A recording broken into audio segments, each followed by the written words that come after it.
ბოლო დროს რაღაც ვირუსულად გავრცელდა შემთხვევები ქალებზე ძალადობის და ჩვენ თუ ეხლა არ ვირეაგირებთ ამაზე და რეაქცია არ მივეცით და ინდიფერენტულებით დავრჩით, ამან შეიძლება რაღაცა ეპიდემიის ხასიათი მიიღოს საქართველოში.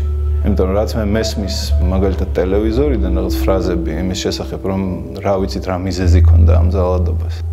ეს ფრაზა პირდაპირ ლეგიტიმაცია ამ ქმედების, რომელიც არის ერთი ადამიანის მიერ მეორეს მოკლა. მე მგონი ყველა რეაქცია უნდა მივცეთ და 25 ნოემბერს 13 საათზე უნდა შევიკრიბოთ და უთხრათ არა ქალებზე ძალადობას.